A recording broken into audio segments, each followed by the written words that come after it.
السلام عليكم ورحمة الله وبركاته. أهلا ومرحبا بكم في منصة دنيا.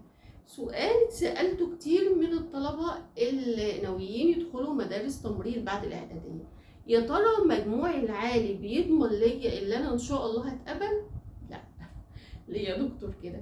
لأن ممكن حد تتفاجئ جايب 200 مثلا 45 أو 240 يتقبل، وأنت جايب 275 وما تتقبلش، فعادي جدا.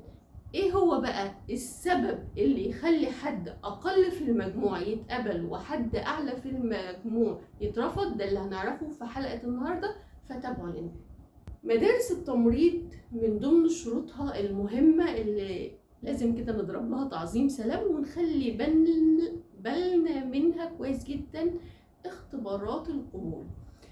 في اختبارات قبول قبل ما ندخل المدرسة. اختبارات القبول دي هي يعتبر العائق الأساسي أو الكوبري اللي من خلاله لو إن شاء الله اجتزته هقدر أدخل المدرسة. مش حاجة تخوف ولا مرعبة خالص. هي مضمون الحلقة النهاردة اللي انت تبقى عارف ايه هي الاختبارات دي. دايما احنا بنبقى قلقانين من المجهول او حاجة احنا مش عارفينها، فقلقنا بيخلينا نتوتر وما نعرفش نحل. لكن انا بقول لك ليه بقى؟ لانها هتبقى انت داخل وعارف انا همتحن ايه. يعني احنا ان شاء الله عاملين بالتفصيل كل الاختبارات، اللغة الانجليزية وفي الاملاء وكشف الهيئة، كل الحاجات دي انت المفروض تذاكر من ايه وايه الاسئلة المتوقعة وممكن يعني يسألوا على ايه حاجات تانية، بيلاحظوا حاجات تانية، كل الحاجات دي بنتكلم عنها بالتفصيل.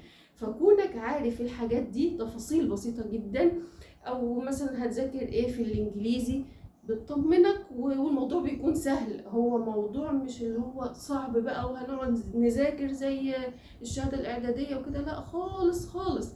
يعني الموضوع هياخد معانا يومين 3 بس نركز ونعرف كل امتحان هنذاكر من ايه ونظام الامتحانات ازاي.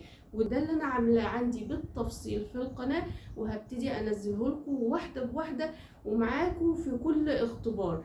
فعلشان نتقبل ان شاء الله في مدارس التمريض لازم يبقى عندك خلفية عن اختبارات القبول عن مدارس التمريض، عشان ان شاء الله تقدر تتقبل بكل سهولة، وربنا معاك.